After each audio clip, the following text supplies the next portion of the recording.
Bismillahirrahmanirrahim. Dear students, we are back with lecture number 9. I am Asif Munir, teaching you CSC 271 database systems. Let's start with the summary of previous lecture. In previous lecture, we covered some additional operations that are available in relational algebra. We talked about Cartesian product. Then we saw that how joins can be basically performed on multiple relations, and we discussed some different types of joins. We discussed about theta join, equi-join, natural join, and then we discussed about outer join, and in outer join we discussed left outer join, right outer join, and full outer join, and finally we talked about semi-join. Let's start from where we left. There are still some operations left that needs to be discussed, and we will hopefully complete those operations, and then we will finally move towards relational calculus.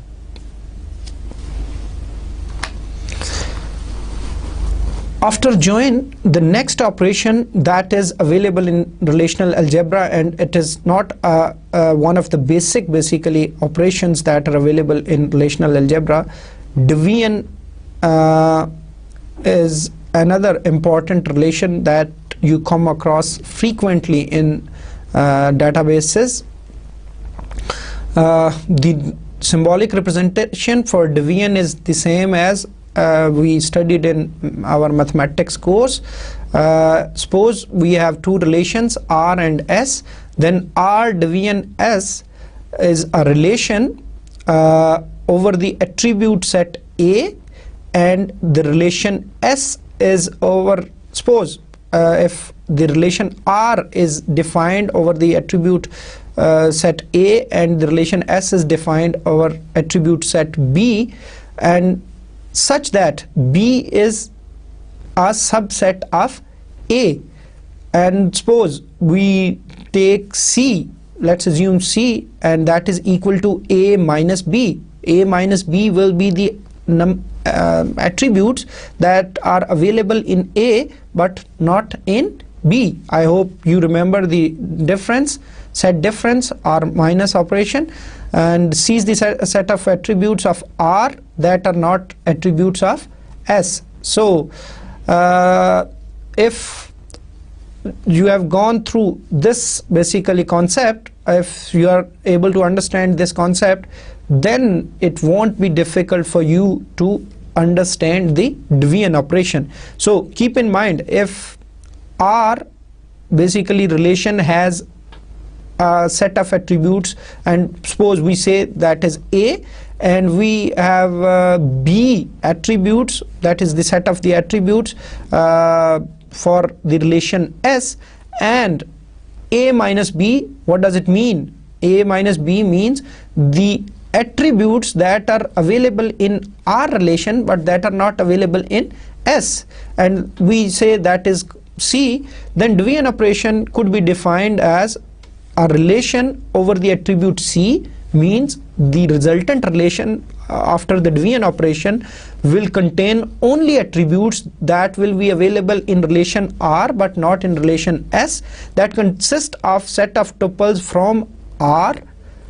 Definitely when we are showing only the attributes that are available in R, it means it will only basically show the tuples that will be in R, but the condition is that the match all these tuples from R that match combination of every tuple in S. So if you have multiple basically tuples in S, then all the tuples in R should match those combination of the tuples from S. I hope you might not be able to basically understand this right now, but when we will basically look at the example, then I hope things will be okay. So let's look at the example. Okay, before going to example, right, as I told you that all these additional operations that are not the basic operations, they can be basically expressed in terms of the basic operations, as we saw that the join that could be represented in terms of basically Cartesian product, and likewise division can be expressed as follows. Suppose we have relation R, then if we project R over C, and I hope you still remember from the last slide that C is the attributes or set of attributes that are available in R but not in S. So we need to include only those attributes of the R that are in R but not in C. So if we give it a name T1, then what we do, we perform a Cartesian product over T1 and S, and the result of this Cartesian product basically then we perform a set difference between the result of this Cartesian product and R, T1 cross S minus R, and again we project over the attributes that are only available in R but not in S. And finally basically we can give it a name T2, and if we perform a set difference on T1 and T2, T1 minus T2, then this could be equivalent to division of R divided by S, or R division S, and these all steps will be equivalent. So division could also be expressed in terms of basically these basic operations that are Cartesian product and projection and set difference. Okay, let's look at the example. Suppose we have a situation that you have to identify all clients who have viewed all properties with 3 rooms. So let's try to understand this example, what basically we are being asked. So we need to identify only clients, right? We are interested only in clients. So which kind of clients? Okay, who have viewed all the properties, right, with 3 rooms. So now you need to understand that first of all the information that we need to extract is available in viewing relation. How? Basically we are interested to basically look at the information that is available in viewing, right? What kind of information? That they have viewed the properties. So a client should have viewed a property, but there is again a condition that what kind of properties? Properties with the 3 rooms. But this room, as I discussed in the last lecture as well, that whenever you are basically listening to this particular lecture, you need to basically place the dream home case study in front of you, so that you are clear that what kind of basically attributes or what kind of relations we need to basically access, right? So the room information is available in property for rent rooms, right? So you need to basically look at these 2 relations, because the client number that is available in viewing and property number is also available in viewing. So property number is all acting as a primary key plus foreign key in viewing and as primary key in property for rent. So you need to understand this. If we look at this situation, then we can use division in this particular scenario.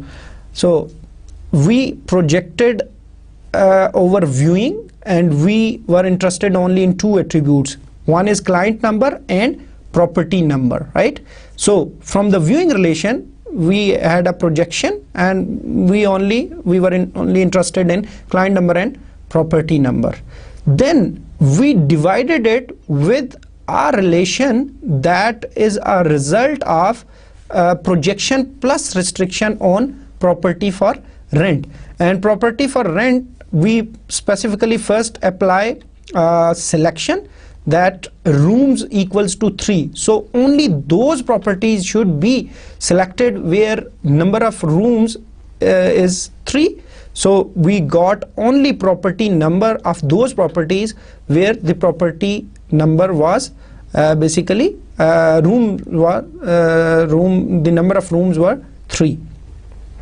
So we divide this thing, and basically this is the divisor, and the dividend is the viewing relation where we have two attributes, client number and property number. And as I discussed, the result of this relation will be the number of attributes or the attributes that are available in viewing relation but not in property for rent. So if you talk about C that we discussed in the definition of division operation, then C is equal to client number, because the client number is available in our left relation, right, in viewing, from viewing what we are extracting, and the right side contains only one attribute, that is property number. So property number is again present there. So C is a subset. Basically C is the A minus B, and A contains client number and property number, and B contains only property number. So first of all, the result of this relation will contain only one attribute, that will be client number. But how we will extract the tuples? All the tuples in this first relation should basically match the combination of each tuple in the right hand relation. So first of all, I show you the results, but don't look at the result table right now. Just look at the left hand portion. So we extracted only client number and property number from viewing relation, and you can see again you need to place the complete viewing relation in front of you, and then look at this first half that we projected over viewing on only two attributes, client number and property number. So the first is CR56 PA14, CR76 PG4, CR56 PG4, CR62 PA14, CR56 PG36. So that was the result of the left half. Then we have divided by operation, but keep in mind we haven't basically performed the division yet, but look at the right hand side. What will result basically what will be the result of the right hand portion after the division?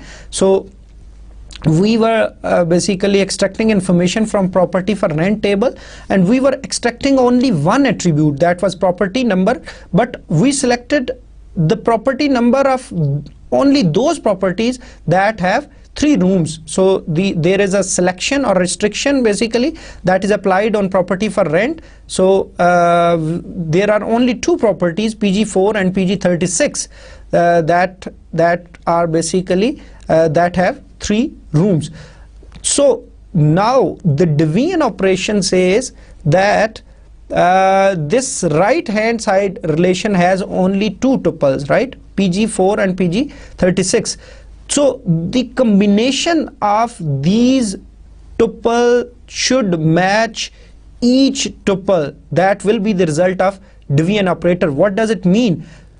It means that PG4 and PG36 should be basically viewed by each client. If any client who views both these basically properties, then that client has viewed all the properties that have 3 rooms. So if we look at both these tables, we see that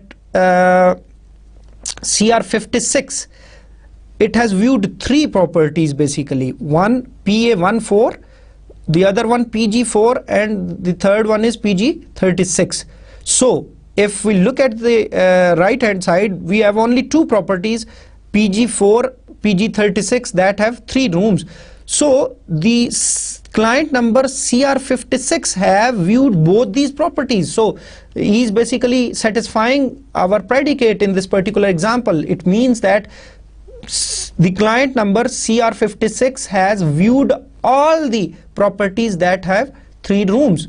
Definitely he has basically viewed additional properties as well, but we were asked that we need to list the clients who have viewed all the properties with 3 rooms. So CR56 is one of the basically client that have viewed all the properties with 3 rooms.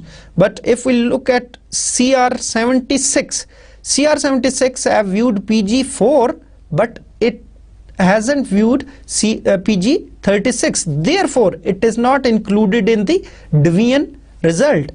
Likewise, CR62, he hasn't viewed basically PG4 or PG36. Therefore, it will also be not included in the result of Devian. So there will be only one client that will be included in the Devian, and that will be CR56. So again, I try to basically define the Devian operation कि जी Devian operation में जो आपका right side है, जो divisor है आपका, ठीक है, divisor का जो जितनी टुपल्स हैं उस सारे के कॉम्बिनेशन के लिए आपका जो है वो जो भी टुपल जो आपके उस तरफ वाली है वो आपके लेफ्ट साइड वाले या डिवाइडेंड के जो आपके रिलेशन में है, वो इनके सारे कॉम्बिनेशन को जब वो जो है वो मैच करेगी तो तब बेसिकली वो वाला जो है वो सिलेक्ट होगा। और आपको जैसे मैंने बताया था कि आपका सिर्फ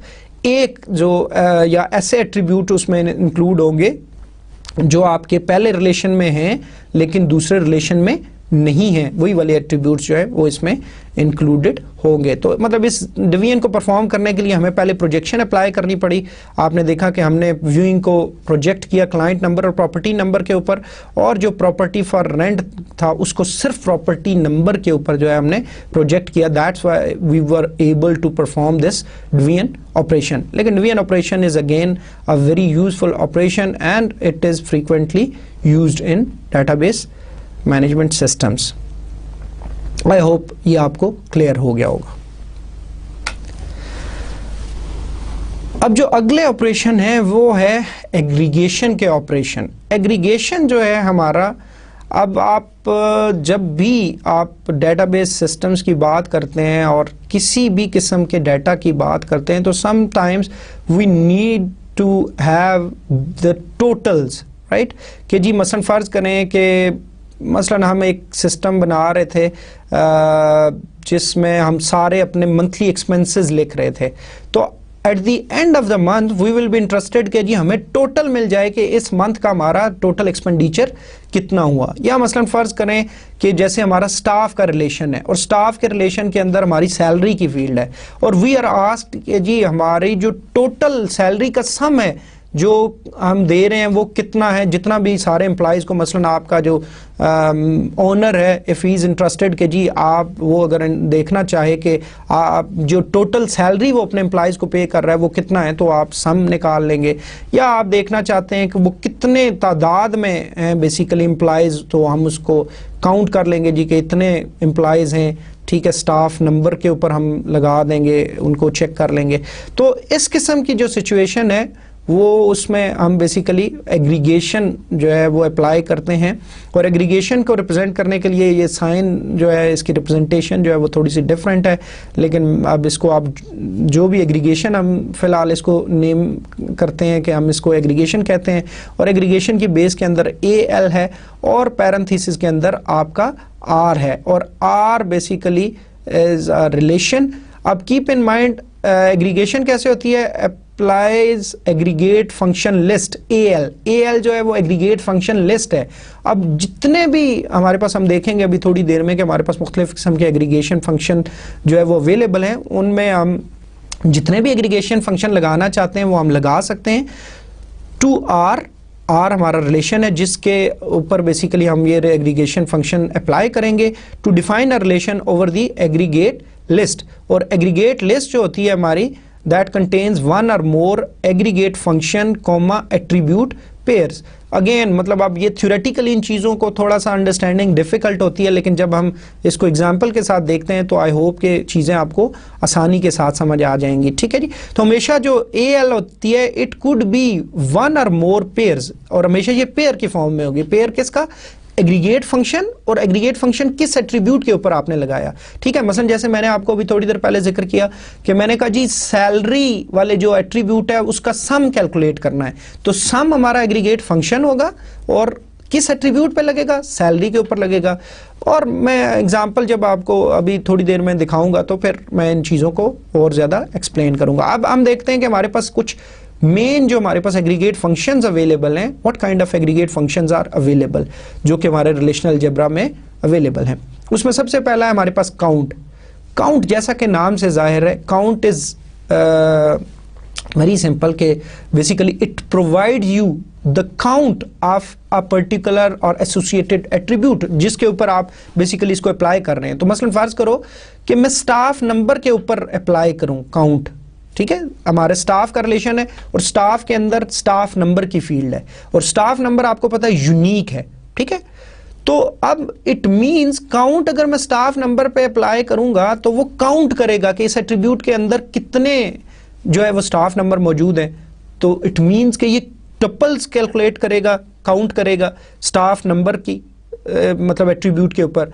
तो जो रिजल्ट देगा वो क्या होगा? इट मींस कि इतने स्टाफ जो है हमारे स्टाफ के रिलेशन में मौजूद हैं। ठीक है, सम जो है, सम अगेन सम रिटर्न करेगा ऑफ द एसोसिएटेड एट्रीब्यूट जिसके ऊपर आपने अप्लाई किया सम। ठीक है, तो मसलन अब देखें कुछ चीज़ें अब बड़ी कुछ लॉजिकली जिनकी सेंस बनती है आप उधर ये अप्लाई करेंगे। मसलन सम, आप नेम के एट्रीब्यूट पे सम अप्लाई करने का कोई हमें लॉजिकली सेंस नहीं बनता। तो सैलरी जो है, सैलरी का जो एट्रीब्यूट है, सैलरी क्या है? कोई मतलब पैसे हैं हमारे, तो पैसों के ऊपर हम सम का जो ऑपरेशन लगाएं तो वो कुछ थोड़ा सा हमें लॉजिकली सेंस बनती है कि वो सम हो जाएंगे और हमें पता चल जाएगा हम टोटल सैलरी कितनी हमारी तमाम एम्प्लॉयज़ को जा रही है। तो मतलब आपने ये जो ऑपरेटर्स हैं या जो ऑपरेशंस हैं, ये जो फंक्शंस हैं, ये अप्लाई करने हैं तो थोड़ा सा आपने ये भी जहन में रखना है कि जहाँ पे आप इनको अप्लाई कर रहे हैं वहाँ इनकी लॉजिकली कोई सेंस भी बनती है या नहीं बनती। इसी तरह हमारे पास एवरेज का फंक्शन जो है वो एवरेज रिटर्न करता है, और एवरेज भी अगेन कोई न्यूमेरिक जो होनी चाहिए वैल्यू। ठीक है, और एवरेज अगर हम सैलरी की ऊपर भी अप्लाई करें तो अगेन इट मेक सेंस, ये हमें average salary of a staff निकाल देगा और एवरेज जो है वो इस तरह काम करेगा। मिनिमम से निकला है बेसिकली, तो मसलन हम ये देखना चाहें कि कौन सा स्टाफ मेंबर है जिसकी सबसे कम सैलरी है, राइट। तो या इसी तरह हमारी कोई एज की फील्ड चल रही थी या कोई इस किस्म का सिनेरियो है तो हम वहाँ से मिन उसके ऊपर अप्लाई करके हम देख सकते हैं कि वो उसकी मिनिमम वैल्यू रिटर्न करेगा। इसी तरह मैक्स जो है वो मैक्सिमम से निकला है, तो मैक्स इज अपोजिट टू मिन and it returns the maximum value of a particular attribute. Suppose अगर जी हम वी आर इंटरेस्टेड कि जी हम कौन बंदा जो है हमारे स्टाफ में वो सबसे ज़्यादा सैलरी ले रहा है, तो if I basically apply max of salary तो मुझे वो सैलरी मिल जाएगी कि कौन सी सैलरी है वो जो सबसे ज़्यादा जो है वो आ रही है। तो ये बेसिकली हमारे जो है वो एग्रीगेट ऑपरेशंस हैं जो कि हम अपने डेटाबेसेस के ऊपर अप्लाई करते हैं। Okay, aggregate operation are very interesting real life और इनकी बहुत ज़्यादा ज़रूरत पड़ती है। हमारे पास बहुत सारा डाटा होता है जिसके ऊपर हम एग्रीगेशन पर अप्लाई करते हैं। सपोज यू आर आस्क्ड कि जी how many properties cost more than 350 per month to rent. ज़रा क्वेश्चन को गौर से देखें। आपसे पूछा जा रहा है कि ऐसी कितनी प्रॉपर्टीज़ हैं जिनकी जो रेंट है per month that is more than 350, 350 नहीं, 350 से ज़्यादा। अब अगेन आई वुड रिक्वेस्ट कि जी पहली बात कि जब भी आप ये एग्जांपल्स देख रहे हैं तो अपने वो जो DBM जो आपके रिलेशंस हैं, इंस्टेंसेस ऑफ रिलेशन हैं, उनको सामने रखें।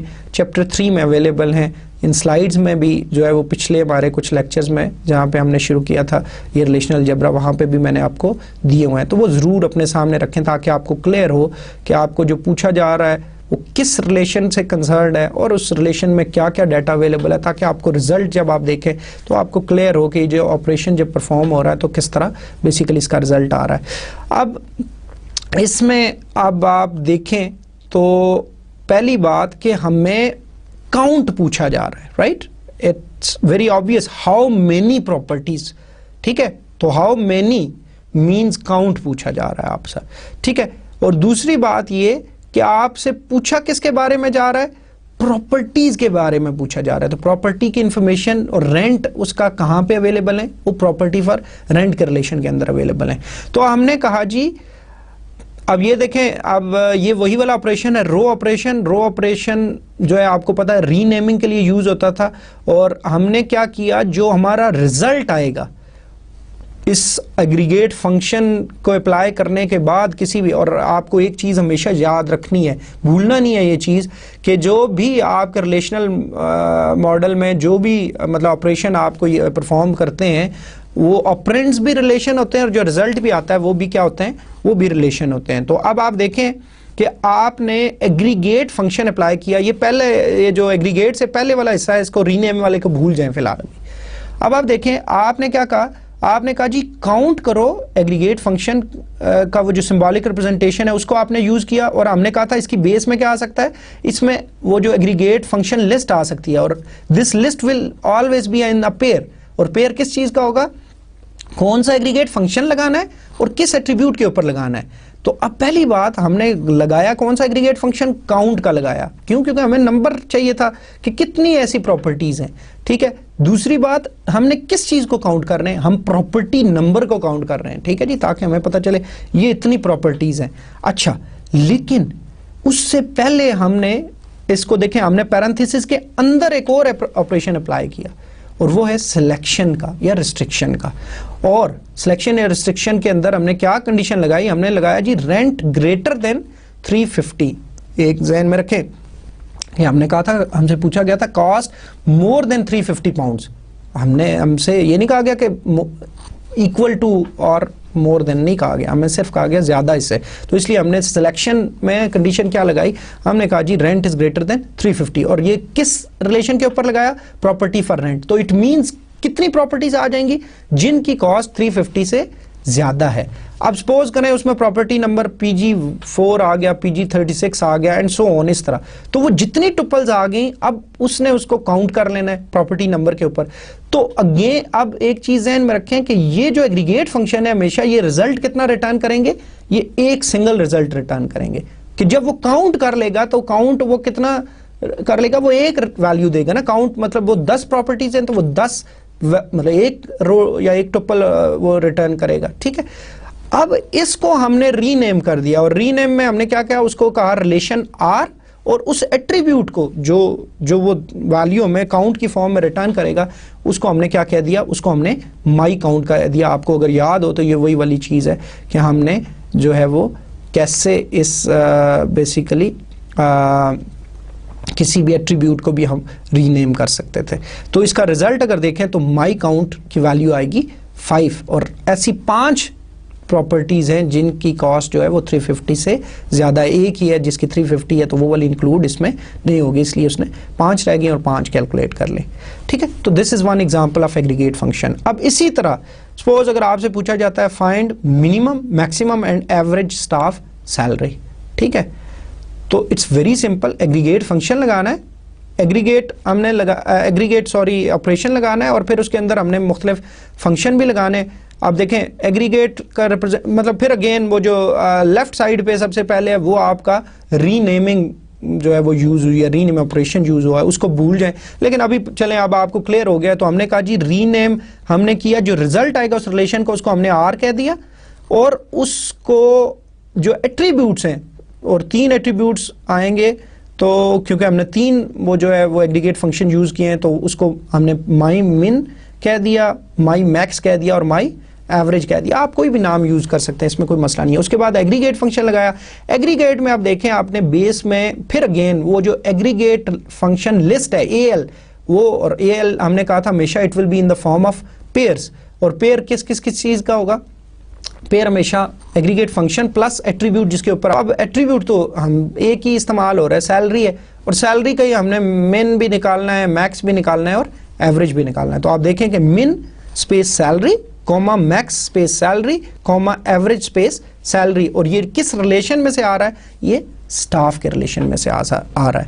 और अगेन जो एग्रीगेट फंक्शन है उनका रिजल्ट हमेशा एक सिंगल टपल होगी, कोई ग्रुप ऑफ वैल्यूज नहीं होगी, क्योंकि आप देखें हम कोई उस पर समेशन टाइप अप्लाई कर रहे हैं, कोई एक मतलब जैसे सम है, काउंट है, मिन है, मैक्स है, एवरेज है, इन सब का रिजल्ट जो है वो एक ही टुपल आएगा। तो इसलिए अगर आप देखें तो माई मिन में अगर स्टाफ के रिलेशन में सैलरीज को देखें तो ये मिनिमम सैलरी जो है वो 9000 है, ठीक है। ये रीनेमिंग हुई है, आपको नज़र आ रहा है, माई मिन कहा था हमने, जो मिन सैलरी को उसने फाइंड आउट किया, जो मैक्स ऑफ सैलरी को कैलकुलेट किया वो माई मैक्स है, और एवरेज सैलरी को माई एवरेज। और इसमें आप देख सकते हैं कि 9000, 30,000 is the maximum one and 17,000 is the average of all the salaries. And I hope के you understand this concept of aggregate operation.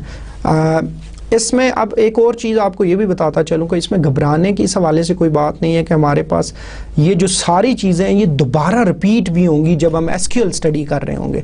तो एसक्यूएल के अंदर जो है इन चीज़ों को दोबारा जो है हम डिस्कस करेंगे बड़ी डिटेल के साथ। लेकिन अगर आपने यहाँ ये चीज़ें सीख ली तो फिर आपको एसक्यूएल के अंदर जो है इसको समझने में बहुत आसानी होगी। इसके बाद जो अगली चीज़ है दैट इज़ ग्रुपिंग ऑपरेशन।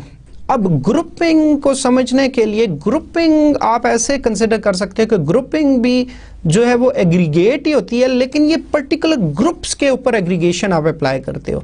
अब देखें जैसे स्टाफ का हमारा रिलेशन था, स्टाफ के अंदर मसलन जैसे मैंने कहा जी आप एग्रीगेशन कैसे अप्लाई कर सकते हैं कि आप जी सैलरी का सम आप निकाल लें, राइट। अच्छा, लेकिन आपने देखा होगा कुछ रिपोर्ट्स में आपके कुछ सब टोटल्स होते हैं। एक तो टोटल होता है ना पूरी रिपोर्ट का, एक होते हैं सब टोटल्स। अब सब टोटल्स किस तरह हो सकते हैं? मसलन फ़र्ज़ करें हम इसी की इंफॉर्मेशन, मसलन जो स्टाफ का रिलेशन है, जैसे मैंने थोड़ी देर पहले आपसे कहा था कि आपका जो ओनर है ड्रीम होम का, वो आके आपसे कहता है जी मुझे बताओ हम कितनी टोटल सैलरी पे कर रहे हैं अपने एम्प्लॉयज़ को, स्टाफ को। तो आप क्या कर सकते हो, आप सैलरी का जो है वो टोटल निकाल लो, राइट, सम निकाल लो, एग्रीगेशन अप्लाई कर दो। लेकिन उसका क्वेश्चन थोड़ा सा डिफरेंट भी हो सकता है। क्वेश्चन कैसे डिफरेंट हो सकता है? मसलन आपसे ये पूछे कि मुझे ब्रांच वाइज जो है बताओ कि हम कितना टोटल पे कर रहे हैं, तो अब ये आपकी ग्रुपिंग हो जाएगी। ग्रुपिंग क्या कि पहले आप हर ब्रांच के हवाले से टोटल्स कैलकुलेट करोगे कि कौन से जो ऐसा स्टाफ है जो ब्रांच B003 में काम करता है उनका एक ग्रुप बना लोगे, एक ग्रुप आप B002 ब्रांच का बना लोगे, एक आप B004 वाला भी। तो आपने बता दिया जी ग्रुपिंग किसके ऊपर हो रही है, ब्रांच के ऊपर। लेकिन उसके अंदर फिर आप क्या कर रहे हो, आप सम ऑफ सैलरी निकाल रहे हो। अच्छा, इसके अलावा एक और भी आप ग्रुपिंग कर सकते हो। अब ग्रुपिंग किसी भी ऐसी मतलब एट्रीब्यूट की वैल्यूज के ऊपर हो सकती है जो रिपीट हो रही है। तो मसलन हम स्टाफ के रिलेशन के अंदर देखें तो स्टाफ के रिलेशन में किस किस पे ग्रुपिंग हो सकती है। एक तो मैंने आपको ब्रांच बता दिया, ब्रांच नंबर के ऊपर कि जी जैसे बहुत सारे स्टाफ हैं वो एक ही ब्रांच नंबर में हो सकते हैं। जो लोग B003 में काम कर रहे हैं तो उनका एक ग्रुप बन गया। अच्छा, इसके अलावा आप ज़रा गौर करो किस पे ग्रुपिंग हो सकती है।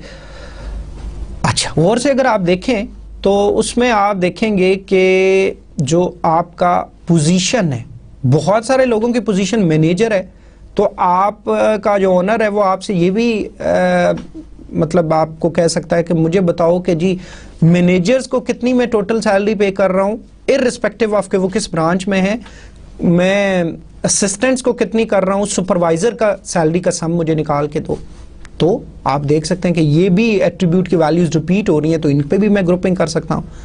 अच्छा, एक और जो ग्रुपिंग है वो जो हम कर सकते हैं वो हम जेंडर, या इसमें जो हमारा एक एट्रीब्यूट है सेक्स का, उसके ऊपर कर सकते हैं, तो वो मेल और फीमेल के ऊपर।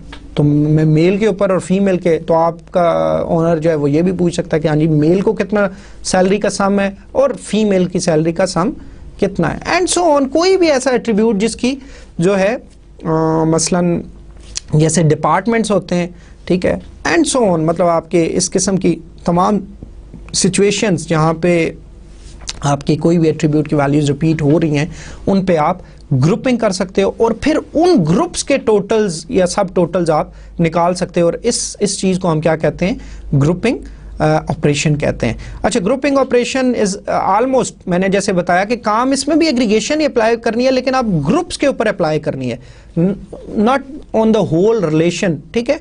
तो हम ग्रुप वाइज अब करेंगे, तो इसमें एक चीज़ ऐड हो जाती है, अगर आप अपने स्लाइड्स पे देखें तो इसमें आपका GA है और जो आपका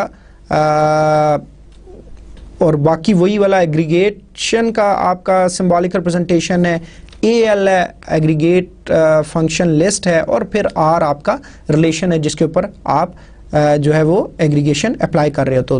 तो अगर इसको डिफाइन करना चाहें तो it groups the tuples of relation R by the grouping attributes. GA आपके वो ग्रुपिंग एट्रीब्यूट है जिसके ऊपर आप बताओगे, इधर आप डिफाइन करोगे कि किस बेस पे आपने ग्रुपिंग करनी है, right, and then applies the aggregate function list AL to define a new relation. और आपको पहले भी जैसे मैंने डिस्कस किया, aggregate function list will always be in a pair, और वो पेयर क्या होता है, एग्रीगेट फंक्शन का। और एग्रीगेट फंक्शन हमने डिस्कस किए, मेन हमारे पास 5 किस्म के एग्रीगेट फंक्शन है, काउंट है, सम है, मिन है, मैक्स है और एवरेज है।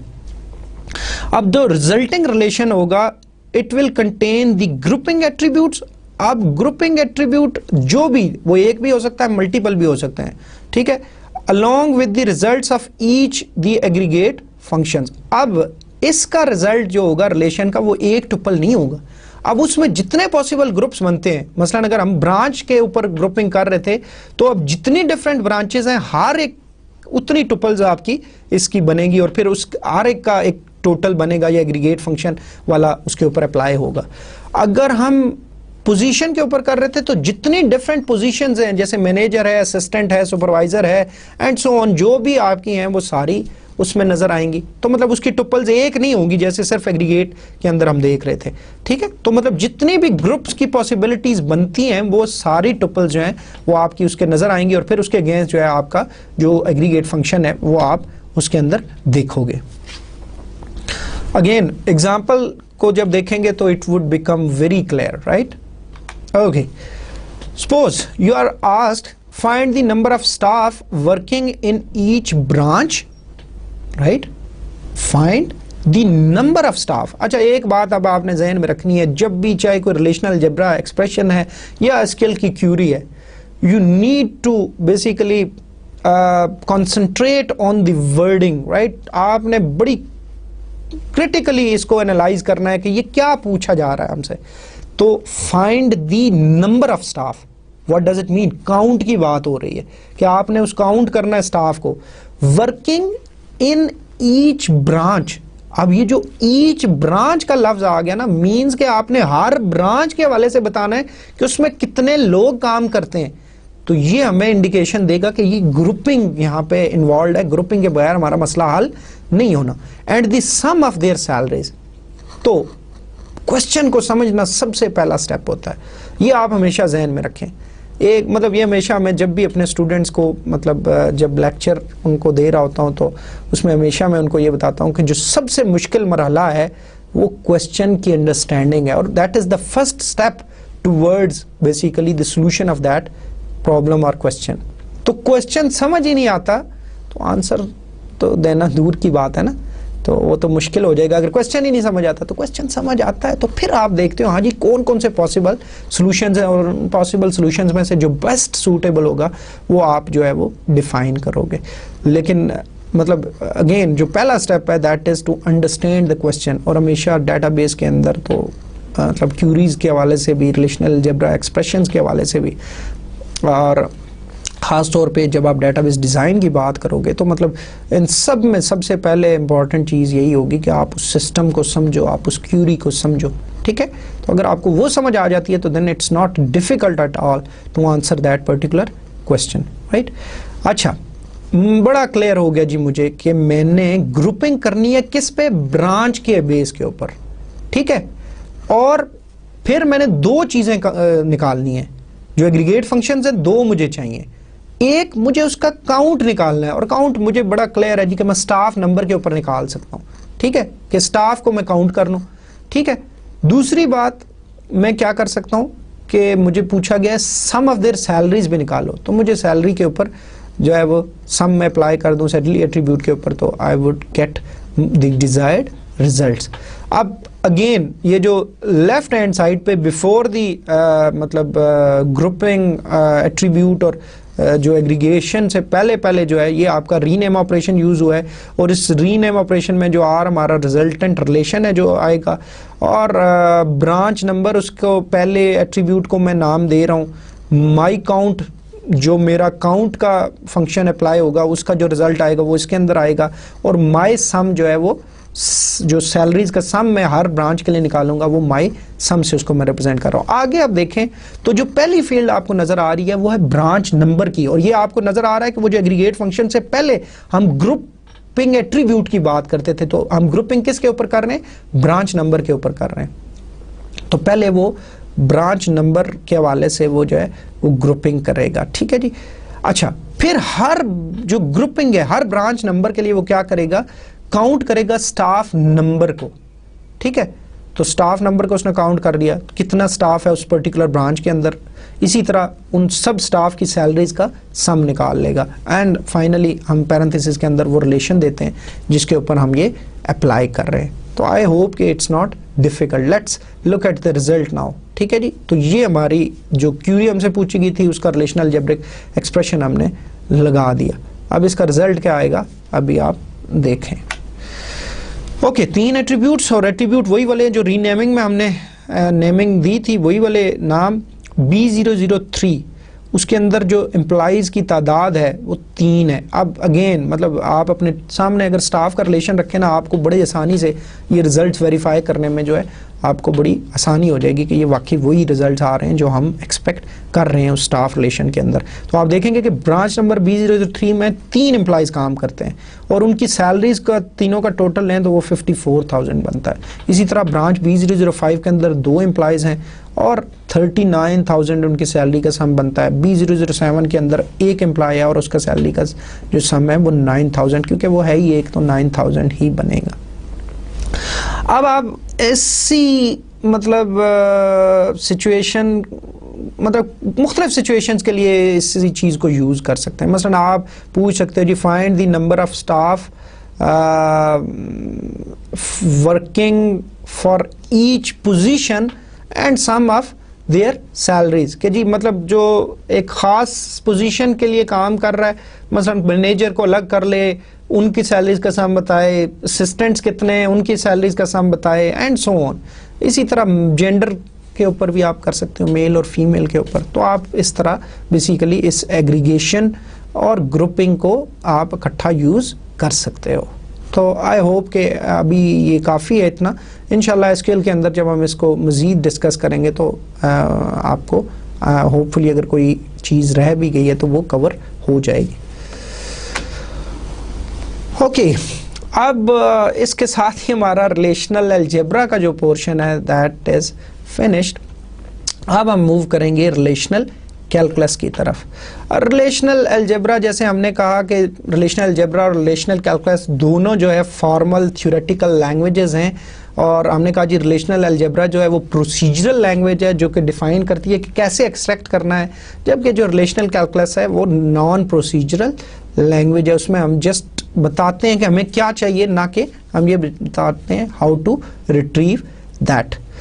अब हमने ये भी कहा था कि हर जो चीज़ रिलेशनल अलजेब्रा में जो एक्सप्रेशन लिखा जा सकता है that could be written in using relational calculus, या रिलेशनल कैलकुलस में जो लिखा जा सकता है वो रिलेशनल अलजेब्रा। फिर हमने कहा जी ये दोनों जो हैं ये फाउंडेशन है एसक्यूएल के लिए।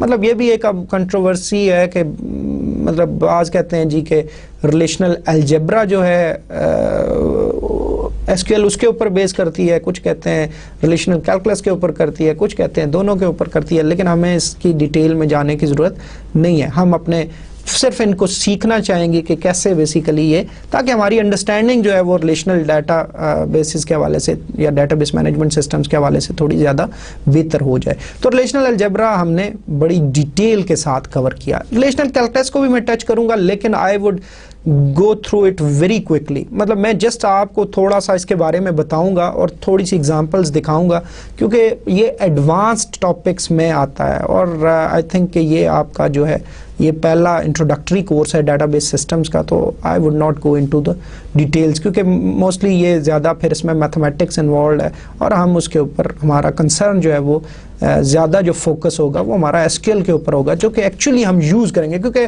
ना रिलेशनल अलजेब्रा का एक्चुअली हमारी प्रैक्टिकली यूज़ होना है, ना रिलेशनल कैलकुलस का यूज़ होना है। हमारा जो एक्चुअल जो इंट्रैक्शन के लिए हम यूज़ करेंगे वो हम एसक्यूएल यूज़ करेंगे। लेकिन मतलब इन चीज़ों से आपको थोड़ी सी उसकी अंडरस्टैंडिंग में जो है वो बेहतरी होगी, आपको क्लियर होगा कि बेसिकली एक तो आपको वो जो रिलेशन था कि किस तरह रिलेशनल मॉडल जो है वो रिलेशनल थ्योरी जो आपकी सेट थ्योरी है या मैथमेटिक्स के साथ उसका कैसे उस पोर्शन के साथ इसका कनेक्शन है, तो थोड़ा सा आपको उस चीज़ को मतलब जस्टिफाई करने में जो है वो आसानी होगी। रिलेशनल कैलकुलस के हवाले से बात करें तो रिलेशनल कैलकुलस स्पेसिफाइज, मतलब the concern is or the focus is what is to be retrieve rather than how to retrieve it. अब जो रिलेशनल कैलकुलस है that is basically based upon first order logic, या जो इसको predicate calculus भी कहते हैं। और predicate is a truth valued function with some arguments. मसलन कोई एक आर्गुमेंट क्या हो सकता है कि suppose someone is a member of staff, someone को हम ले लेते हैं, फर्ज करें x is a member of staff, और एक जनरल ट्रुथ वैल्यूड फंक्शन हम ले लेते हैं। अब ट्रुथ वैल्यूड फंक्शन के अंदर जब हम कोई वैल्यू सब्स्टिट्यूट करें तो इट माइट बी ट्रू और it might be false for that particular value. अब प्रेडिकेट मैंने जैसे डिस्कस किया, प्रेडिकेट एक इम्पॉर्टेंट है, उधर भी हमने रिलेशनल अलजेब्रा के अंदर भी डिस्कस किया था, इधर भी डिस्कस कर रहे हैं। तो उधर प्रेडिकेट तो वो कंडीशन थी, इधर predicate is represented in form of a truth valued function, right.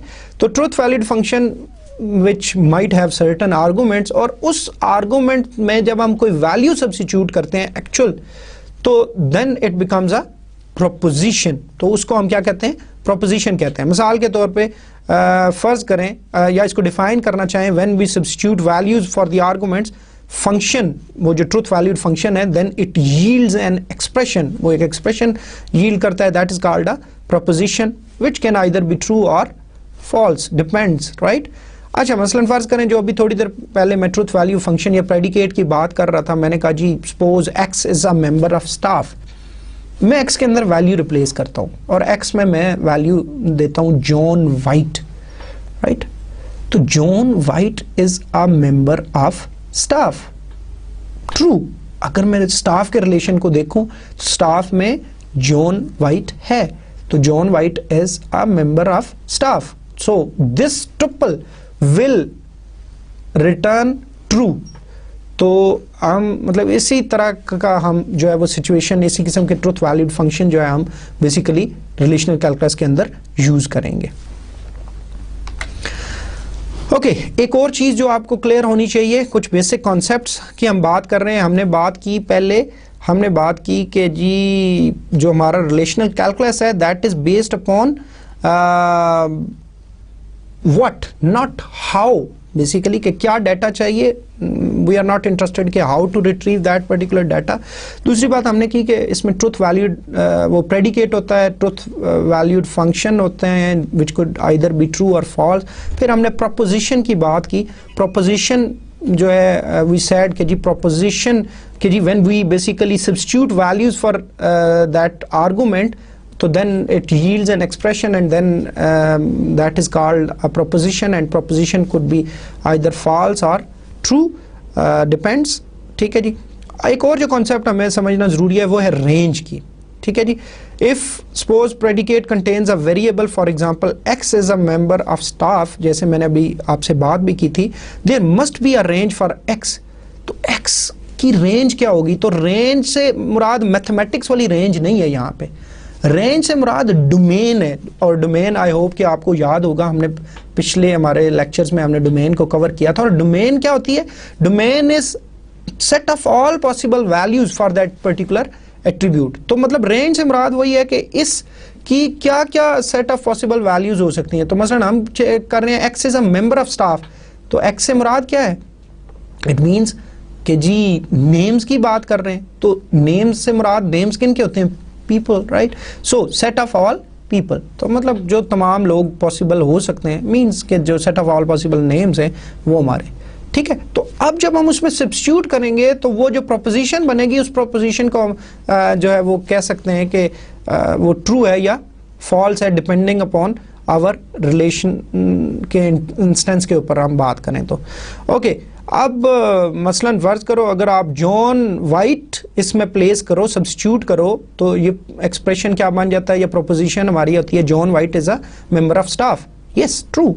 अगर आप अपने उस डेटा के अंदर देखें तो जॉन वाइट हमारा एक स्टाफ मेंबर है। लेकिन अगर मैं पीटर नॉर्टन करूं तो Peter Norton is not available in that particular relation, या उस इंस्टेंस के अंदर उस टाइम पे मौजूद नहीं है, so it will become false. तो मतलब अब ये वाली टुपल जो अगर हम जॉन वाइट के साथ होगी तो वो उसको सेटिस्फाई करेगी, तो वो सिलेक्ट हो जाएगी, और जो उस ट्रुथ वैलिड फंक्शन प्रेडिकेट को सेटिस्फाई नहीं करेगी वो वाली जो है वो फॉल्स हो जाएगी। If P is a predicate, then we can write the set of all x such that P is true for x, और इसकी representation होती है x such that P of x, और curly braces के अंदर इसको represent किया जा सकता है। तो मतलब ये एक representation है जो हम use कर सकते हैं। लॉजिकल कनेक्टिविटीज जैसे हम रिलेशनल अलजेब्रा में यूज करते थे एंड, और एंड नॉट, मतलब टू फॉर्म द कंपाउंड और कम्प्लेक्स। बेसिकली आपने रिलेशनल कैलकुलस लिखनी है तो उसके लिए आप इनको यूज कर सकते हैं, जैसे उधर यूज किया था। एग्जैक्टली वही वाले मीनिंग्स इनके इधर भी एंड की सूरत में दोनों का मस्ट कि वो दोनों कंडीशंस ट्रू हों, और के केस में कोई भी एक कंडीशन ट्रू हो जाए तो ट्रू आपका रिजल्ट आएगा, और नॉट आपको पता है कि अगर ट्रू है तो उसको फॉल्स कर देगा, और फॉल्स है तो अपोजिट मीन उसका रिजल्ट कर देता है कि अगर ट्रू है तो फॉल्स आ जाएगा, फॉल्स है तो वो नॉट लगाएंगे तो वो ट्रू बन जाएगा, ठीक है।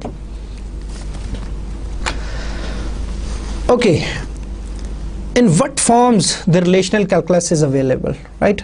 We will basically go through two different forms. एक हमारी tuple relational calculus है और एक हमारी domain relational calculus है। जो tuple relational calculus है ये basically Cord ने ही 1970s में 72 में I think जो है वो उस टाइम प्रपोज किया था, और फिर इसमें बाद में कुछ एडिशंस की गई। पेट्री, अगर मैं नाम गलत ले रहा हूँ, और एक और उनके साथ साहब थे 1977 या 78 के अंदर डोमेन रिलेशनल कैलकुलस उन्होंने की थी। अब हम देखते हैं कि ये दोनों ही टाइप्स हैं रिलेशनल कैलकुलस की, लेकिन इनमें थोड़ा सा डिफरेंस है कुछ कॉन्सेप्ट में। वो क्या है? जो टुपल रिलेशनल कैलकुलस है that basically range over tuples in a relation के वो टुपल के ऊपर, पूरी की पूरी टुपल के ऊपर बात करती है।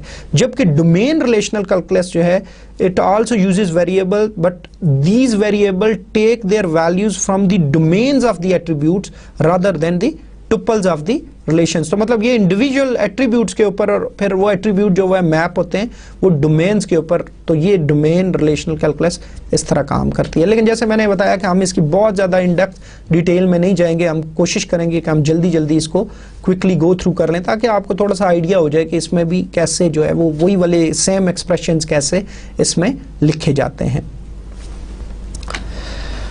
ओके, अब हम one by one tuple relational calculus को पहले देख लेते हैं। Suppose if we are interested in finding tuples for which a predicate is true, तो it is based on basically जो टुपल रिलेशनल कैलकुलस है that is based upon tuple variables, और tuple variable is a variable that ranges over a named relation. Definitely there will be a relation involved, variable whose only permitted values are tuples of the relation. तो ये जो tuple variable है that उसकी permitted value कौन सी होंगी? जो उस रिलेशन के अंदर मौजूद है उन्हीं में से कोई टुपल उसको असाइन हो सकती है। उसके अलावा रिलेशन के बाहर से कोई टुपल तो डेफिनेटली उसको असाइन नहीं हो सकती। Specify range of a tuple variable S as the staff relation. अगर ये आप मतलब लिखना चाहें तो आप कैसे लिख सकते हैं? स्टाफ और ब्रैकेट में एस, तो S will be the basically आपका जो वो टुपल वेरिएबल होगा। और अगर आप इसके लिए वो लिखना चाहें, to find set of all tuples S such that P S is true, तो आप लिखोगे S such that P of S और इसको करली ब्रेसेस में, जैसे हमने प्रेडिकेट वो जो पहले रिलेशनल कैलकुलस में मैंने आपको थोड़ी देर पहले बताया था कि इसको कैसे डिफाइन करते हैं। Okay, let's look at an example ताकि आपको क्लियर हो कि हम क्या बात कर रहे हैं। सपोज यू आर आस्क्ड कि जी find detail of all staff earning more than 10,000 pounds, तो हमने कहा as such that staff of S, कि जो स्टाफ एस जो है वो स्टाफ के ऊपर रेंज करता है या इसकी जो वैल्यू आएगी वो स्टाफ के टुपल में से ही आएगी, and S dot salary is greater than 10,000 उसको करली ब्रेसेस में। तो इसमें अब हमें वो वाली टुपल्स ही सिर्फ आपको बेसिकली इसके रिजल्ट के तौर पे मिलेंगी जो इस प्रेडिकेट को लिए ट्रू होंगी। तो पहली बात है जो भी टुपल होगी, पहली बात है वो स्टाफ के रिलेशन के अंदर होनी चाहिए, और दूसरी बात उसकी ये है कि उसके जो सैलरी का एट्रीब्यूट है दैट शुड बी, उसके अंदर जो वैल्यू होनी चाहिए that should be greater than 10,000। इसी तरह to find a particular attribute such as salary, अच्छा इसका जो रिजल्ट आएगा इसमें तमाम एट्रीब्यूट्स आएंगे, लेकिन अगर आप स्पेसिफिक एक एट्रीब्यूट अगर देखना चाहें तो आप एस डॉट सैलरी कह रहे हैं, तो अब it means you are interested only in a single attribute, ठीक है, और बाकी कंडीशन आपकी वही है। और ये एट्रीब्यूट कहाँ से आएगा, ये उस पर्टिकुलर टुपल का एक एट्रीब्यूट होगा स्टाफ एस, उसी स्टाफ के रिलेशन में से, और S dot salary and S dot salary is greater than 10,000, right. अब इसके अंदर हमारे क्वांटिफायर्स भी इस्तेमाल हो सकते हैं। क्वांटिफायर्स हमें ये बताते हैं कि ये जो आपका प्रेडिकेट है ये कितनी इंस्टेंसेस ऑफ जो है वो of that particular truth value function या उस स्टाफ के कितने इंस्टेंसेस के साथ जो है वो बेसिकली अप्लाई होता है। तो हमारे पास दो तरह के क्वांटिफायर्स हैं, एक हमारे पास एग्जिस्टेंशियल क्वांटिफायर है जिसको आप इसकी रिप्रेजेंटेशन सिंबॉलिक देख सकते हैं, और इसको अगर वर्ड्स एक्सप्लेन करना चाहें तो इट मींस देयर एग्जिस्ट्स, और एक यूनिवर्सल क्वांटिफायर है, आप ए को अपोजिट कर लें, इसकी डायरेक्शन चेंज कर दें फॉर ऑल के लिए। तो अभी हम इनको डिफाइन करते हैं कि ये क्या होते हैं, एक्सिस्टेंशियल क्वांटिफायर क्या होता है और यूनिवर्सल क्वांटिफायर। तो मतलब ये भी आपके रिलेशनल कैलकुलस के अंदर यूज होते हैं, लेकिन जैसे मैंने बताया कि इसकी बहुत ज़्यादा डिटेल्स में नहीं जाएंगे, लेकिन हम बेसिक्स इनके कॉन्सेप्ट्स को समझने की कोशिश करेंगे। फिर इसी तरह कुछ हमारे पास बाउंड वेरिएबल्स होते हैं और कुछ फ्री वेरिएबल्स होते हैं। टुपल वेरिएबल्स क्वालिफाइड बाय जो हमारे क्वांटिफायर्स हैं, अगर कोई भी ऐसा वेरिएबल जिसमें क्वांटिफायर आ जाए तो वो वाले हमारे जो आपके वेरिएबल्स हैं वो आपके बाउंड वेरिएबल्स कहलाते हैं, और जहां पे हमारे पास वेरिएबल्स के साथ ये क्वांटिफायर्स ना आए वो हमारे क्या कहलाते हैं, वो आपके फ्री वेरिएबल्स कहलाते हैं। तो आपको ये दो डिफरेंट किस्म के वेरिएबल्स का पता होना चाहिए, एक हमारे बाउंड वेरिएबल्स हैं और एक हमारे जो है वो फ्री वेरिएबल्स हैं। तो जिन के साथ वेरिएबल्स के साथ क्वांटिफायर आ जाता है वो हमारे बाउंड वेरिएबल्स कहलाते हैं।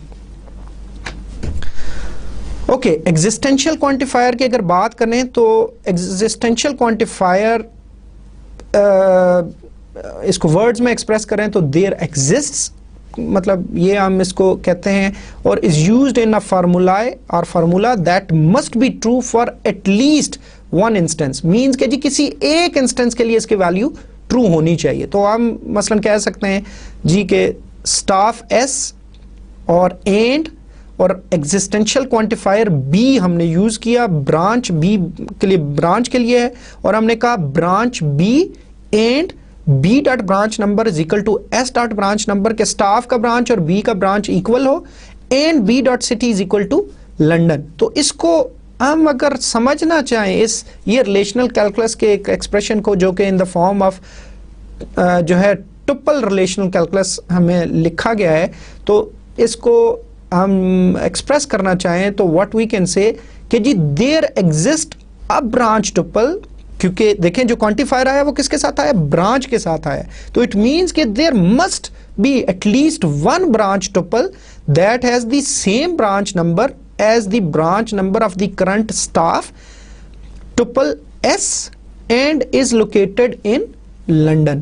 तो अब मतलब इस एक्सप्रेशन को अगर आप समझना चाहें तो अब, या ये मसलन किस सिचुएशन के लिए था कि हमें वो तमाम स्टाफ का जो है वो बताओ जो लंदन वाली ब्रांच में काम करते हैं, ठीक है। तो मतलब ये बेसिकली इसको आप अगर देखना चाहो तो इस तरह आप इसको लिख सकते हो। इसी तरह यूनिवर्सल क्वांटिफायर जो होता है, it is basically for all and basically it is statement about every instance. और हम कहते हैं जी फर्ज करें मसलन हमें तमाम जो branch B for branch where B dot city is not equal to Paris, what does it mean? It means कि जी for all branch tuples the address is not Paris.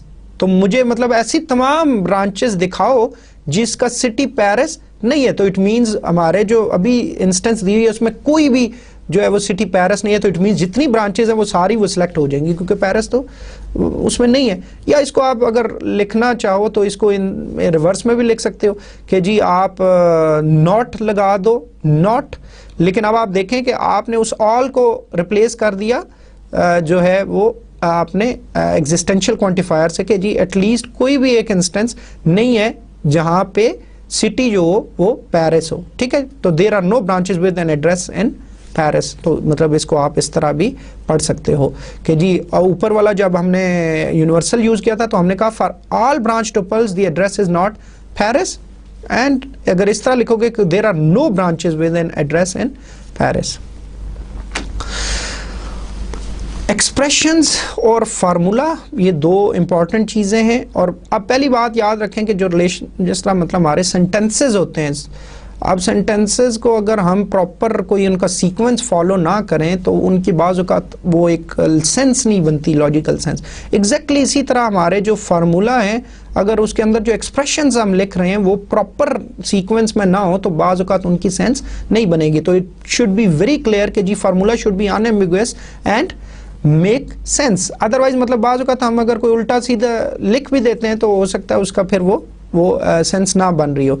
An expression in the triple relational calculus has the following general form S1.A1, S2.A2 and up till such that f S1, S2, Sm or m is greater than or equal to n, where S1, S2, Sn and till Sm are tuple variables, जो भी आपके tuple variables हैं। Each ai is an attribute of the relation over which si ranges and f is the formula, जो भी आपका formula आप उस relational calculus के अंदर आप डिफाइन करना चाहें। एक वेल फॉर्म फार्मूला क्या होता है? A well formed formula is made out of one or more atoms where an atom has one of the following forms। और keep in mind कि जो भी आपका फार्मूला बना होगा that will be composed of one or more atoms and an atom should have the following properties। What kind of properties जी? के R of Si where Si is a tuple variable, जो भी अभी हमने जैसे define किया था तो आपने tuple variable डिफाइन करना है and R is the relation। इसी तरह दूसरी इंपॉर्टेंट प्रॉपर्टी ये होनी चाहिए कि si.a1 थीटा sj.a2 कि जी a1 इज द एट्रीब्यूट, ठीक है, ओवर विच si रेंजेस, और a2 is an attribute over which sj ranges. और theta could be any comparison operator कि जी less than, greater than, less than equal to, greater than equal to, not equal to. और इसी तरह जो तीसरी उसकी जो एटम की वो कैरेक्टरिस्टिक है वो है कि si.a1 थीटा c के किसी कांस्टेंट के साथ भी उसको जो है वो आप उसका कंपैरिजन कर सकें। और again a1 is the attribute over which si रेजाइड्स और रेंज करता है, ठीक है, रेंजेस, और c इज द कांस्टेंट। तो मतलब ये एक एटम, मतलब कोई भी फार्मूला जो होगा वो एटम से बना होगा और atom should have these properties. अब we can build formulae from atoms, और an atom is a formula, ठीक है, कोई भी एक पर्टिकुलर एटम हो और एटम की हमने कैरेक्टरिस्टिक्स पिछली स्लाइड पे देखी थी तो वो भी एक फार्मूला हो सकता है। If f1 and f2 are formula so are their conjunction f1 and f2, अगर दो हैं तो उन दोनों की कंजक्शन वो भी फार्मूला होगा। डिसजंक्शन f1 और f2 और नेगेशन नॉट f1 ये भी फार्मूला होगा। If f is a formula with free variable x, right, तो अगर x such that f of x, तो अगर हम क्वांटिफायर्स को यूज कर लेते हैं तो still it will be a formula कि जी हम एग्जिस्टेंशियल या यूनिवर्सल क्वांटिफायर, मसलन पहले वो फ्री वेरिएबल था x, अब हमने उसको बाउंड वेरिएबल कर दिया तो still this will be a formula. तो मतलब ये कुछ थोड़ी सी बेसिक्स हैं लेकिन हम जैसे मैंने पहले भी डिस्कस किया, हम नहीं जानना चाहते इसकी बहुत ज़्यादा डिटेल्स में इस लेवल पे, तो हम जल्दी से कुछ अब क्विकली देख लेते हैं कि ये किस तरह जो है वो रिलेशनल कैलकुलस या ट्रिपल रिलेशनल कैलकुलस में स्टेटमेंट्स लिखी जाती हैं। Okay, suppose list the names of all the managers who earn more than 25,000। तो आप देखें हमने कहा जी क्या क्या उसका दिखाना है, नेम्स दिखाने हैं। तो हमने कहा एस हमारा ट्रिपल वेरिएबल है, पहली बात S dot F name comma S dot L name. तो जो भी आप दिखाना चाहते हो, आपके जितने भी ट्रिपल वेरिएबल मतलब आप उसके पर्टिकुलर एट्रीब्यूट्स दिखाना चाहते हो, सच दैट स्टाफ एस के एस विल रेंज, मतलब एस की तमाम जो ट्रिपल वेरिएबल की रेंज कहाँ से आएगी या वैल्यूज पॉसिबल कहाँ से आएंगी, वो स्टाफ के रिलेशन से आएंगी। अब एंड हमने लगाया S dot position should be managers, क्योंकि हमने कहा list the name of all managers, तो हम we are only interested in the names of the manager. तो हमने ये एंड के साथ ये भी लगाई, एंड अगली पोजीशन मतलब पोजीशन के अलावा हमने एक और कंडीशन लगाई कि उनकी सैलरी भी क्या होनी चाहिए, ग्रेटर देन 25,000 होनी चाहिए। तो ये एक मतलब relational calculus, triple relation calculus को यूज करते हुए हमने एक एक्सप्रेशन लिखा। इसी तरह list the staff who manage properties for rent in Glasgow. तो आप देख सकते हो कि एस, तो इट मीन्स कि तमाम हम डिटेल्स देखना चाह रहे हैं स्टाफ की, ठीक है, सच दैट स्टाफ एस के मतलब एस की तमाम जो डिटेल्स हैं वो स्टाफ में से आ रही हैं। फिर एंड एग्जिस्टेंशियल बेसिकली हमने क्वांटिफायर यूज किया पी के लिए। तो प्रॉपर्टी फॉर रेंट हो सकता है वो देख रहा हो, तो मतलब एटलीस्ट कोई ना कोई एक तो प्रॉपर्टी फॉर रेंट हो सकता है वो देख रहा है, तो अगर कोई एग्जिस्ट करती है तो हमने इसलिए एग्जिस्टेंशियल लगाया प्रॉपर्टी फॉर रेंट पी में से। एंड जब अभी इनकी मैचिंग की कंडीशन क्या है कि पी डॉट स्टाफ नंबर और equals to S dot staff number, जिनमें दोनों का स्टाफ नंबर इक्वल हो तो वो फिर and P dot city is equal to Glasgow, क्योंकि हमने सिर्फ उन प्रॉपर्टीज को देखना था जो ग्लासगो के अंदर हैं, ठीक है। तो ये आप इस तरह एक स्टेटमेंट लिख सकते हैं। तो I will just go through the slides, आप इनको देख लें कि इस तरह ये रिलेशनल कैलकुलस के आपके एक्सप्रेशन लिखे जाते हैं।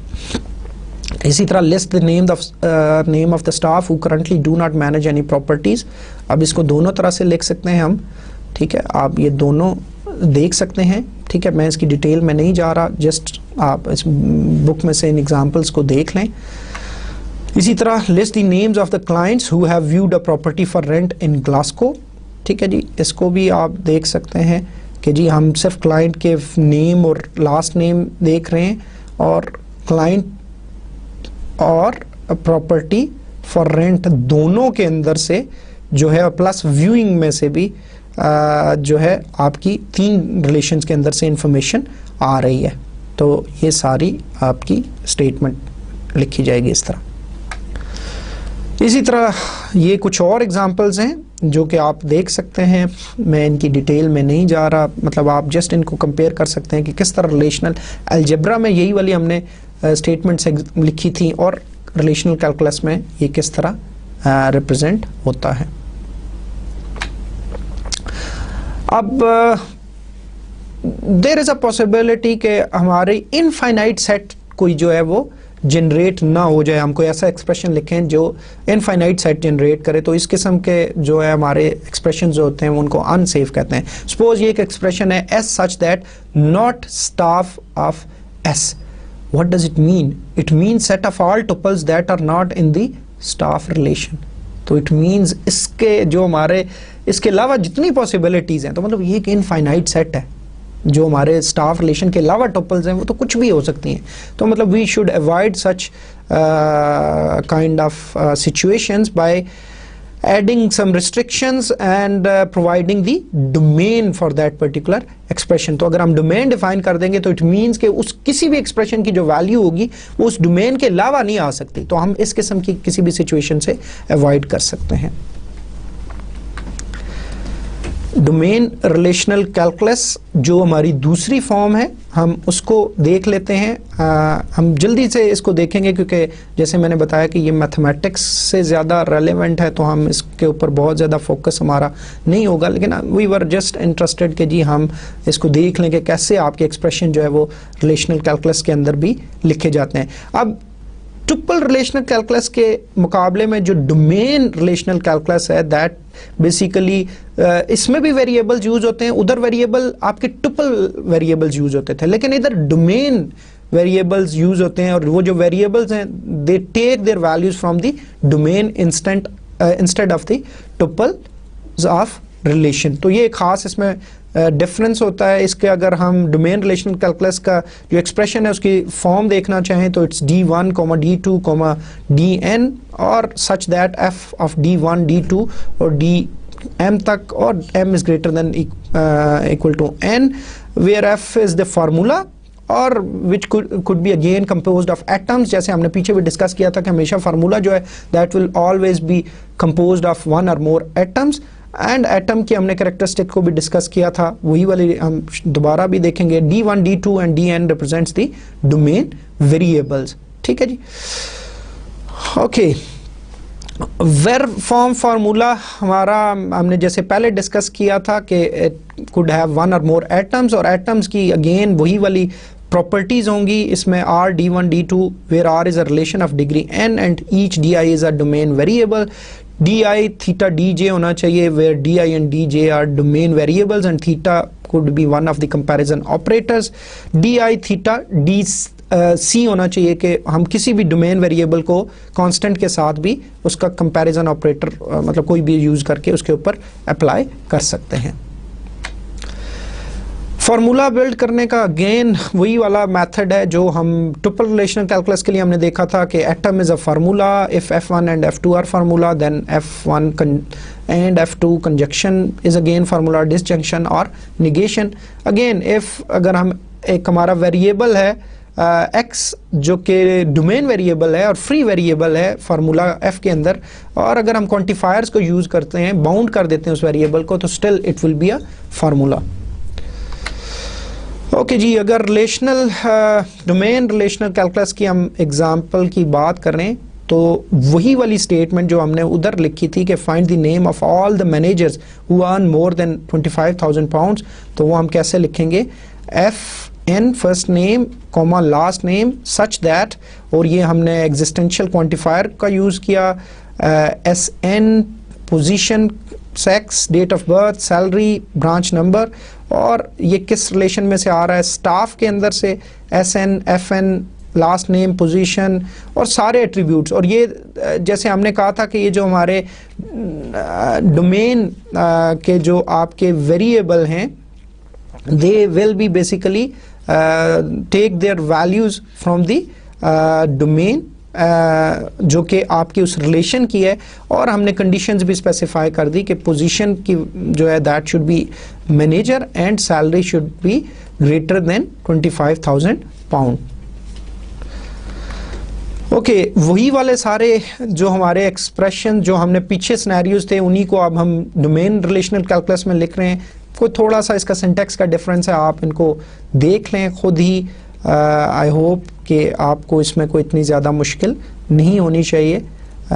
ये वही वाली जो हमने ट्रिपल रिलेशनल कैलकुलस को यूज़ करते हुए भी लिखा था, या हमने रिलेशनल अलजेब्रा में भी इसको लिखा था, आप देख सकते हैं।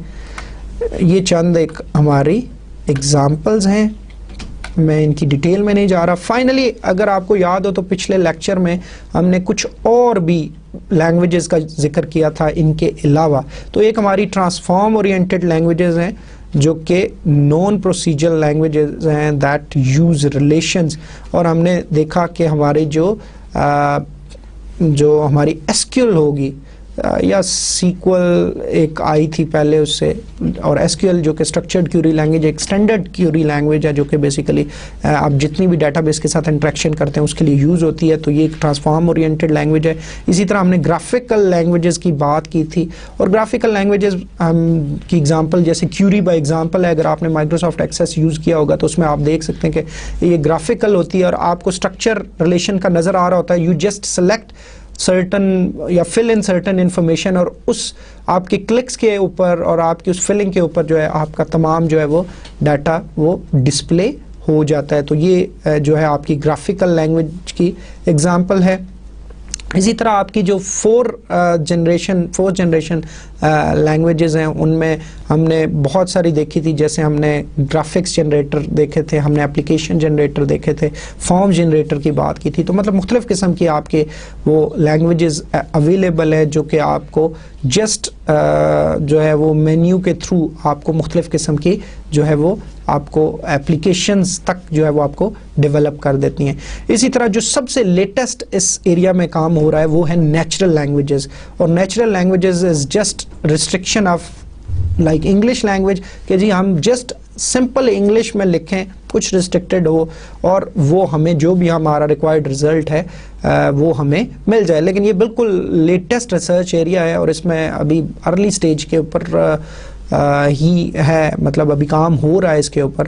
तो हम जो है होपफुली आने वाले वक्तों में हम इसका जो है काफ़ी जो है एडवांस्ड फॉर्म देखेंगे। इसके साथ ही हमारा ये वाला चैप्टर भी ख़त्म होता है जिसमें हमने रिलेशनल अलजेब्रा और रिलेशनल कैलकुलस को कवर किया और बड़ी डिटेल के साथ कवर किया। रिलेशनल कैलकुलस को हमने ज़रा इतना ज़्यादा वो टाइम नहीं दिया, जैसा कि मैंने कहा कि उसकी चूँकि हमें उस तरह ऐसा ज़रूरत नहीं है, लेकिन जस्ट हमने देखा कि उसमें किस तरह एक्सप्रेशंस लिखे जाते हैं। और हमने इसको भी डिस्कस किया कि बेसिकली जो आपकी एसक्यूएल है उसका जो इन्हासार है या जो उसकी सारी वो वर्किंग है that is based upon relational algebra और रिलेशनल कैलकुलस, उन दोनों के ऊपर ही है। तो हम ये अज्यूम कर लेते हैं और आई होप कि अब आपको जब हम एसक्यूएल शुरू करेंगे तो आपको चीज़ें थोड़ी आसानी होगी आपको चीज़ें समझने में। अगर आप अपने कॉन्सेप्ट्स यहाँ पे जो है वो ठीक कर लेते हैं तो आई होप कि एसक्यूएल को समझने में आपको बहुत ज़्यादा आसानी होगी। तो आज के लेक्चर की समरी को हम देख लेते हैं। हमने रिलेशनल अलजेब्रा ऑपरेशंस जो हमारे रह गए थे, डिवीजन और एग्रीगेशन एंड ग्रुपिंग को हमने डिस्कस किया। फिर हमने रिलेशनल कैलकुलस को थोड़ा सा उसके बारे में कुछ बेसिक से कॉन्सेप्ट देखे कि वो क्या होता है। टुपल जो फिर आगे दो उसकी डिफरेंट फॉर्म्स हैं, टुपल रिलेशनल कैलकुलस और डोमेन रिलेशनल कैलकुलस, इसको हमने किया कवर किया। अब आई वुड रिक्वेस्ट कि जी आप थोड़ा सा, जैसे मैंने बताया था कि ये चैप्टर भी और अगला जो हम एसक्यूएल को कवर करेंगे ये जस्ट लाइक मैथमेटिक्स है, तो आप जितनी ज़्यादा प्रैक्टिस करेंगे तो ये तो सारा आप पेपर पे भी कर सकते हैं, ठीक है, लेकिन एसक्यूएल जो होगी वो तो हम प्रॉपरली किसी डीबीएमएस के अंदर उसको यूज़ कर सकते हैं, तो आपको आपके रिजल्ट्स भी नज़र आएंगे। लेकिन you need to practice a lot, ये एक चीज़ ज़हन में रख लें कि आप अच्छी तरह इस चैप्टर के एंड के ऊपर एक्सरसाइजेस दिए हैं उनको प्लीज़ ज़रूर देखें और इनको ज़रूर प्रैक्टिस करें। तो आज का हमारा लेक्चर जो है यहाँ पे ख़त्म होता है। इंशाअल्लाह जो है अगले लेक्चर में दोबारा हाज़िर होंगे। अस्सलाम वालेकुम।